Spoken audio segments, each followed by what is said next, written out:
Hello, everyone. Welcome to Yoga Upload. I'm Maris Aylward, and today we are live doing our second Q&A session where I answer your questions about all things yoga. If you're watching here live, thank you so much for joining me today, and let me know where you're watching from. Type it in the live chat, and also I want to make sure that everything is good, like you can hear me all right. So go ahead and type that in the live chat if you're here with us today. Before we dive right in, I want to thank all of you who are subscribed to my channel, who watch the videos, practice with me, leave your comments, click like on the videos. I really appreciate that because your feedback is very valuable to me. It helps me improve the classes. It gives me ideas for future videos. So if you have any suggestions or requests, make sure to write that in the comments and make sure to tell me how your experience is of the yoga classes. And that's also a really great way for us to connect with each other. Another great way to reach me, to contact me, is my website. It's yogaupload.me, not .com, yogaupload.me. And on my website, you can contact me through there. My blog is also there where I write a lot of articles about yoga practice and philosophy. So if you want to take your practice off the mat, so to speak, like to incorporate some other aspects of yoga into your practice, the articles will be helpful to you as well. My online store is on my website where you can download my YouTube videos. So if you have your favorites, you can download it from there, save it to your device, and you can have it in your pocket at all times. You can watch it without internet, and you have the class. You own the class forever. No matter what happens to YouTube or what happens to me, you have the class. So make sure to check that out if you're not sure that you are able to download my videos. And for those of you who follow me on Facebook and Instagram, thank you so much. It's been really fun connecting with you and seeing your practice. A lot of you tag me in your posts when you finish a video of mine or you snap a photo of yourself practicing yoga. I really, really appreciate that. So thank you so much. All of this information, the links to my website and my social media, will be in the description box below. So go ahead and check that out later on. All right, let me see who is here today with me. Hey, Charlotte, I would love to have more minimal instruction videos. I would love that too. To be honest, for most yoga teachers, it's much easier to teach intermediate students because you don't have to go through a lot of alignment cues. So I will keep that in mind for sure. I still have to provide a balance, a variety of videos for all the different levels, different yoga students who watch my videos. So, but I will definitely do more minimal instruction. Who else is here? Brian Counterman Jr., Rajiv Ranjan, Veronica from Barbados. Hi, how are you? Good to see you here. And if you have any questions and you're watching right now, you can go ahead and type that in the live chat. I will be looking at that every now and then, and I'll try to answer as many questions as I can today. I have some right here that you already sent me before, and whatever comes up over here. We'll try to do around 30 minutes today because after this, I have to give the baby a bath and put him to bed. So we can't really go for too long. All right, let's rock. Let's go to the questions. So a few weeks ago, I posted here on the YouTube community tab asking you what your questions are about yoga and yoga related topics because I was going to be filming some Q&A videos. So I'll be answering some of these. The others will be answered in separate Q&A videos because the answers are too long and I want to dedicate a separate video for that. So, but I will be answering some right here. All right, let's start with something pretty practical. There were several questions that came up that are kind of similar that has to do with wrist pain, shoulder pain in yoga practice, specifically vinyasa and chaturanga and other weight-bearing poses. So let me read some here. Majaliwa Mazombwe. I'm sorry if I mispronounce anyone's name today. The question is, can you discuss how to recover from a shoulder injury? Going back to down dogs and chaturanga has been a challenge. I continue to enjoy your hands-free classes, however. Thanks. Another one from Portia. How to treat mild wrist pain, the best way to move forward in your practice with it, and the likelihood to do poses like wheel, chaturanga, etc. again in the future. Thank you. There was another one here. Let me look for that. From Keenan Romaine. Thanks so much for your amazing videos. I'm a huge fan. I've recently gotten my little brother to participate in my yoga sessions to the videos, but he has lots of tension in his wrists. What do you recommend he do to heal them over time? So those questions, hi there, Keenan. Hi. I'm gonna answer your question. I just read your question right now about wrist pain. So shoulder pain, elbow pain, wrist pain. A lot of people are asking about that, especially when they practice vinyasa. So they're doing down dog, chaturanga, maybe wheel pose, a lot of weight bearing. Two things. It could either be related to yoga or not related to yoga. So if it's not related to yoga, I can't help very much with that. If it's an existing injury or you're recovering, you have to make sure that you have clearance from your doctor to practice and what exercises you need to do or to avoid. Now, if it's related to your yoga practice, it might have something to do with your alignment in poses and how you place your hands in the weight-bearing poses and how you distribute weight through the body, especially in poses like down dog, plank, and chaturanga. Now, it's very hard for me to say specifically what you should do because I can't see you practice.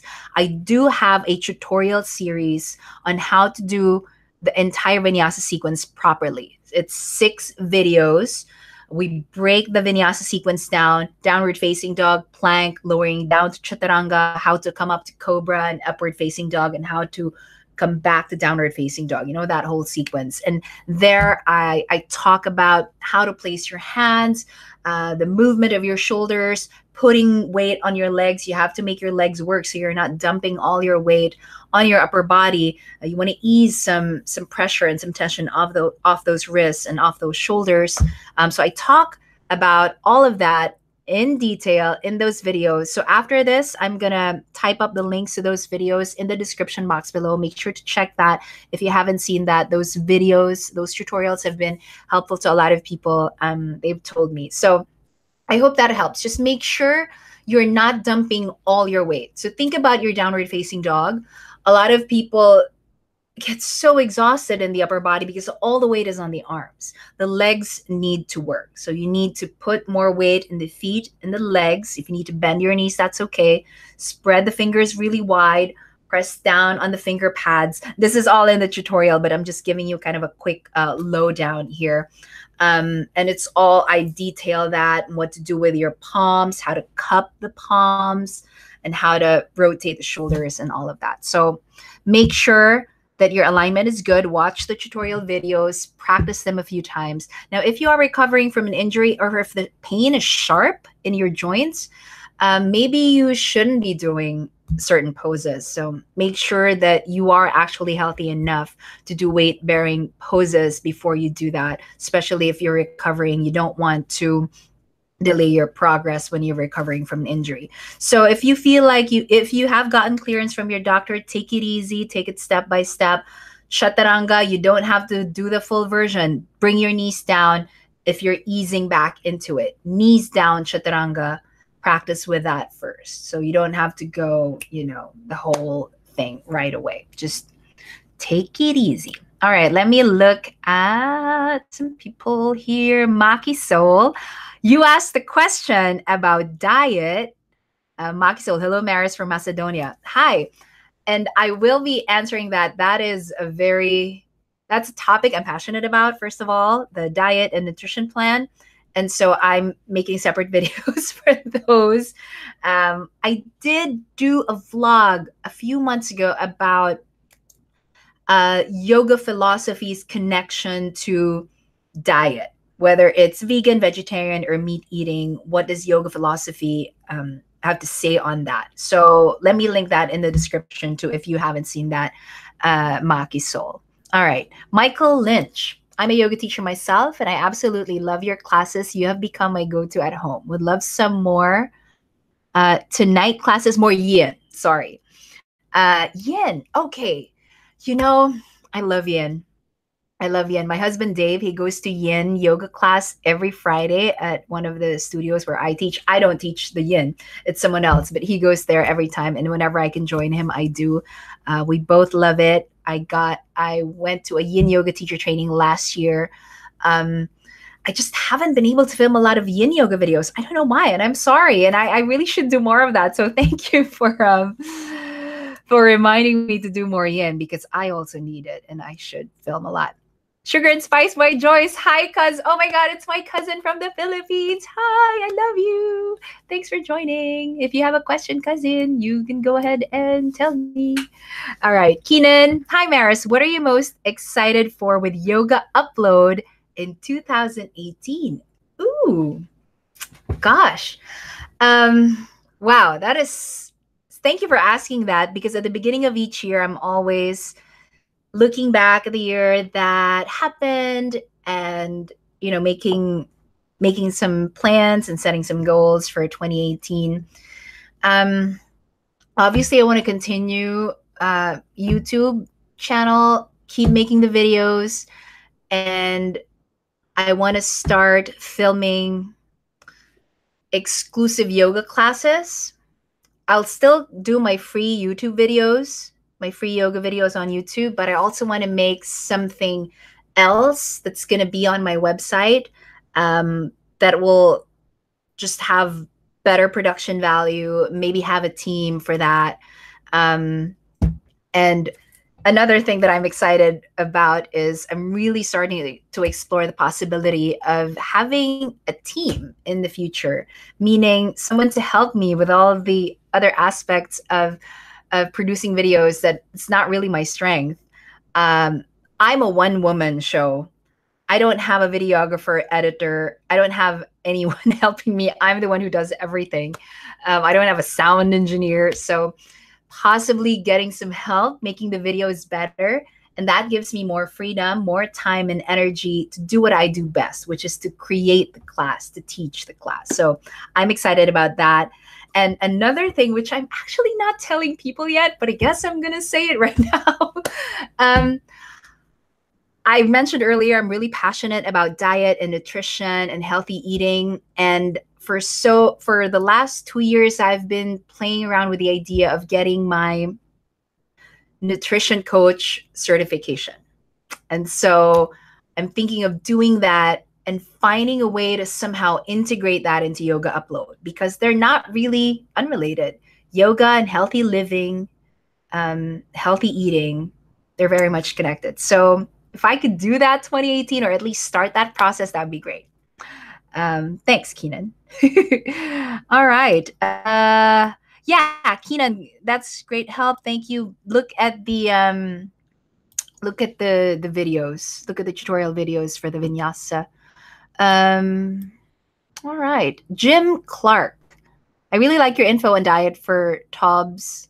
I went keto in 2014. I've lost 45 pounds and kept it off. Hi, Jim. Yeah, I think he was one of my first.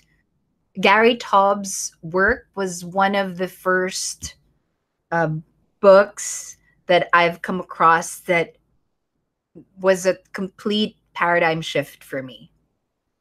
So, and I will talk more about that in the nutrition video that I plan to do, about my own journey through all the different diets, all the different ways of eating. I've done it all.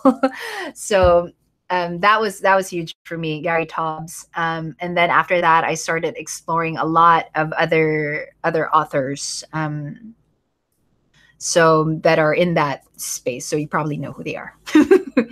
All right, that dead guy in Logan Paul's vlog. Hi. Hello. Sherry C. Hi from Canada. Love your classes. The risk-free has been great for me. Recently diagnosed with osteoporosis, wondering about yoga to help. I'm always afraid to give advice if it's a medical condition, because I'm not a doctor, and so we're not really supposed to diagnose and treat. And without knowing any history, that's very difficult for me. But if the risk-free classes have been working for you, that's great. If you need to avoid weight-bearing poses, again, if that's what your doctor tells you, then, go for it. Risk-free is always good. If anything feels like sharp pain or extreme discomfort, then you'll need to ease off certain poses. So just take it easy there. Okay. Let me go back to this. I will go back to the live chat there in a little bit. We're already halfway through. It's 6:16. Oh my gosh. All right. Let me answer something here from... Where is it? Okay. Cocoa-covered muscles. Cocoa-covered muscles. Maris, you are my go-to for yoga on a daily basis. I have a 3-part question. I will answer the first one, and the others I will answer in separate Q&A videos. So the question is, you always mention in videos to set an intention during practice. How does setting an intention guide the flow of one's practice and overall day? Really good question. I do say that a lot in my videos and also in my in-person classes here in Kansas City, starting the practice by setting your intention. So first of all, what is that? What does it mean to set an intention? It's a pretty broad phrase that means a lot of things. So think about setting an intention as it's less about accomplishing a goal, and it's more about turning inward and asking yourself, questioning yourself about what you need while you're on your mat, or what you need for that day, or what you need in life. Asking yourself if there is a quality you want to cultivate on the mat and off the mat. So if that's still pretty vague, I'll give you an example of an intention that I like to set a lot in my yoga practice and in life, and it's gratitude. Cultivate gratitude. So when I start my practice, my intention is to be grateful, to be thankful. And what that means when you're practicing on the mat, I try to just be grateful for having a healthy body that's healthy enough to practice yoga, to move, to stretch, stand up, sit, lie down. Grateful for my strengths. Grateful for yoga poses that feel good, and also grateful for poses that are challenging and uncomfortable, because these poses teach me something. And so grateful for both strengths and weaknesses, grateful for the breath, grateful that I have time to practice, whether it's 1 hour, 45 minutes, 30 minutes, 15 minutes, just grateful that I have that time for myself. So I set that intention. And what I try to do is to keep reminding myself of that as I'm practicing, to cultivate that attitude while I'm practicing. And hopefully what happens is, after the practice is done, to carry that intention throughout your day. So if it's gratitude, just being grateful for the little things, instead of looking for things to complain about, simply being thankful for everyone in my life, appreciating everything that I have. It's a little thing. So for me, especially just my family, just being grateful for the little moments, because that's what really matters. It's all the little things. It's the everyday, it's the ordinary, and just seeing that, truly seeing that and appreciating it and being grateful for it. So that's an example of an intention you can set, of how it starts on the mat and hopefully flows into your day. That's not the only intention. It can be whatever you need. It can be, your intention might be peace of mind, or to have some peace of mind while you're on your mat, have some clarity, maybe making a big decision and you need to clear your mind. Your yoga can help with that. It could be something personal or something more global, an issue that you care about. Set that as your intention. And again, it doesn't have to be so significant or heavy. Sometimes the intention could be, my intention is to hold downward facing dog for 5 breaths today instead of just one. My intention is to not get upset with myself if I fall out of a balancing pose. My intention is to be kind and gentle to my body, come to child's pose when I get too overwhelmed. My intention is to focus on my practice instead of looking at everybody else in class and, comparing myself. So it could be anything. It's very personal. It's very unique to you. It's going to be different for everyone. It's going to be different for you every time you step on your mat. So again, think of the setting intention as going within and asking yourself what you need or what you want to cultivate. So I hope that was helpful, because I know I say that a lot in class, and I hope that makes sense to you. All right. Jim, I read Jim's comment. Sherry, Sherry C. Yeah, I'm sorry, I'm not really like a big help if someone comes to me with a specific medical condition, because I'm very, very careful to say things that are beyond the scope of my practice and my teaching. So again, make sure that everything is okay with your doctor, and make sure that you are enjoying your practice and you're getting stronger and just feeling good in your body. Smiley Nori. Hi, Maris. Love your style of your yoga and pace. As a yoga teacher, how do you deal with challenging student? I am new to teaching. Any tips, please? All right, Smiley Nori. Great question. I also got several questions here that are related to teaching. I do want to know, if you're watching right now, if you are a new or aspiring yoga teacher, I just want to know if there is enough interest in the topic, because I want to film like a series of yoga videos for new and aspiring yoga teachers, just some tips and just my own philosophy on teaching. But all right, let me try and answer that and see if there is a related question here, because I know someone asked, Keisha Bailey wants to know more about teaching. Minorcan Health and Mantras asked about yoga sequencing. Jasmine Jones, I'll get to your question later, Jasmine. Hopefully we have some more time. All right, Smiley Nori, how do I deal with a challenging student? What do you mean by challenging?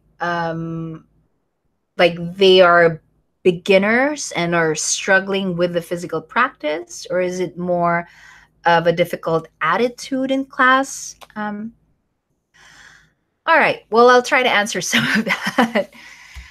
I've been teaching since 2011. That's right, 2011. So almost 7 years.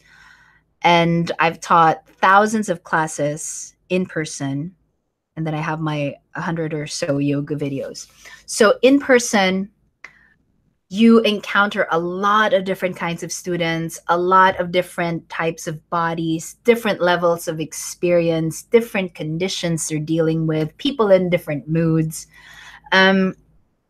What I do is I have a plan for my class when I come in, right? But at the same time, I'm also flexible. If I go in, I need to look at whoever is in front of me and try to meet those people where they are and do my best to sequence the class in a way that works for them. If by challenging you mean they're beginners, I'm very careful with alignment. I go through a lot of alignment points, but not too much because they might be overwhelmed. And I think the key, if you're teaching a class and then there's a person who's having difficulty, is I always offer options, as you've probably seen in my videos. There's a progression of poses. There are many variations of the pose that people can get into. So I start with the simplest one, possibly add on, possibly add on, possibly add on. So people don't feel like they fail in the class. So I provide the simplest option first, and you can choose to stay there. That's already success in the pose. And for those who want more, then I add onto it. Instead of showing them the challenging version and then saying, oh, if you can't do that, then do this lesser version, then there's a perception that it's an inferior version of the pose, or that they've failed because they can't do the real pose that you're asking them to do. So start with the simplest one, move up. That way people can have options each step of the way.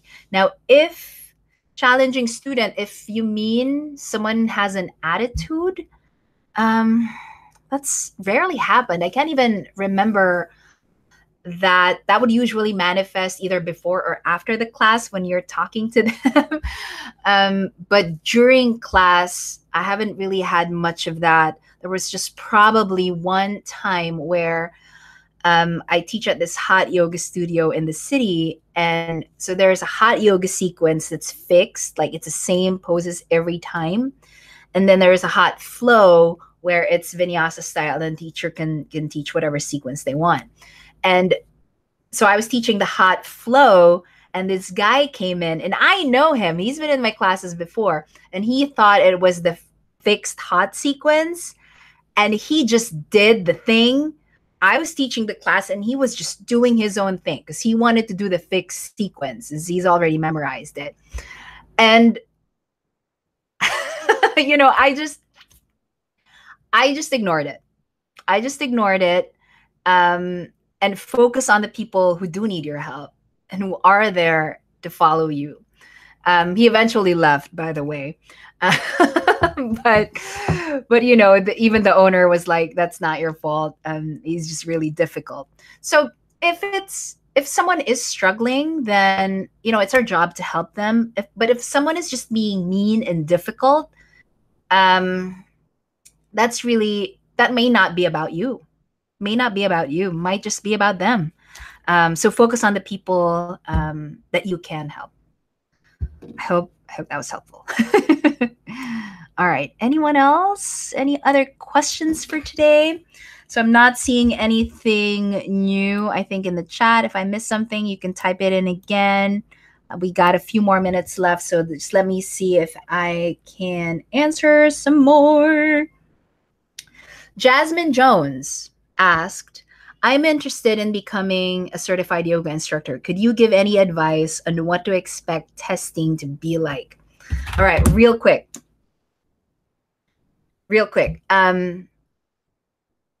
Testing, there's no standardized testing. It's not like when you study to be a lawyer and after you graduate, everyone takes the bar exam. And if you pass, then you can practice law in that state. And that tells the public something, that you have achieved the minimum requirement to practice law, and they can work with you, they can hire you. There's no such thing for yoga. You know, even, you know, obviously nurses and doctors, they take their board exam, physical therapists, massage therapists. There's licensing for all of these other industries. But because yoga, though it is an ancient practice, it is a new industry. Other people don't like the word industry for yoga, but that's a different topic. Anyway, so it's a new industry, and therefore there's still a lot of debate about regulation and testing and licensing and all of these things. So what's going to happen, Jasmine, is once you choose a yoga school where you're going to study, then that school will probably have their own certification process, and they will have their own testing. The testing can be asana. The testing can be about anatomy. The testing can be about philosophy, yogic concepts, ethics. So it really, there's no standard. So it just varies from school to school.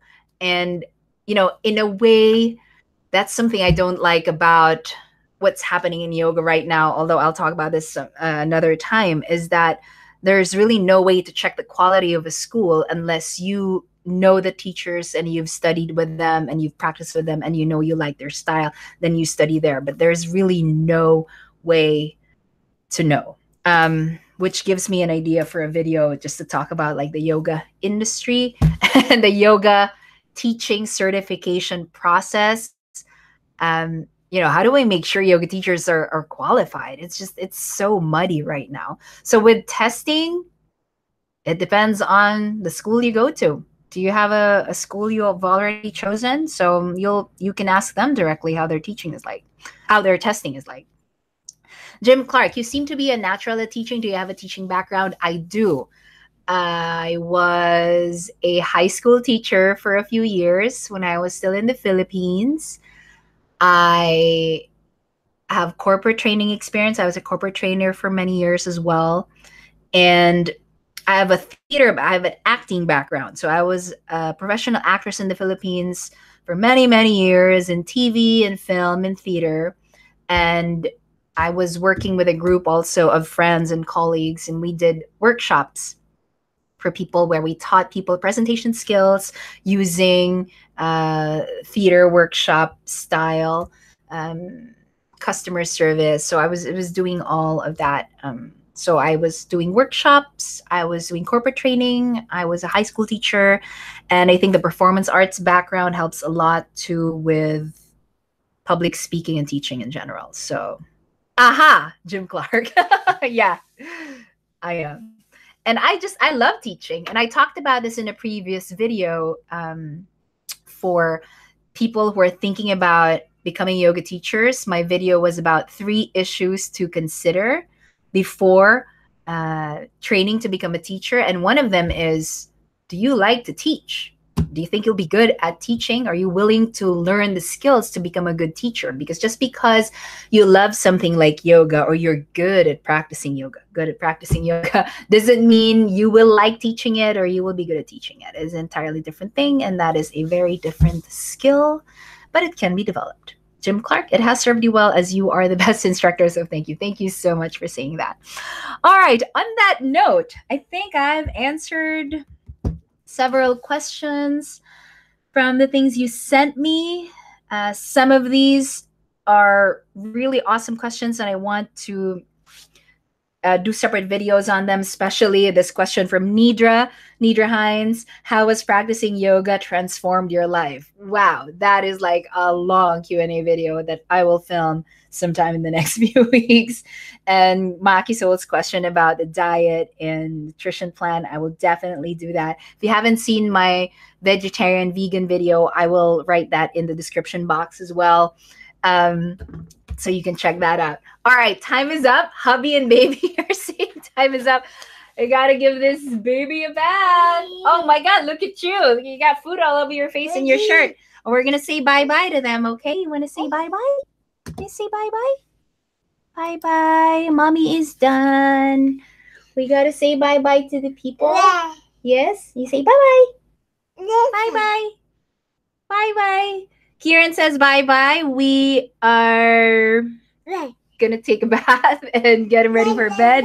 So thank you so much for joining me today. And it's okay if you weren't able to join us live, you can watch this replay anytime, and you can still write comments in the comment section if you have questions, and I will try to answer them either in the comment section or in separate Q&A videos. Thank you so much. All right, bye. Have a great evening / morning, wherever you are. You want to say bye-bye, Daddy? Nope. All right, bye. Bye. Say bye. Bye.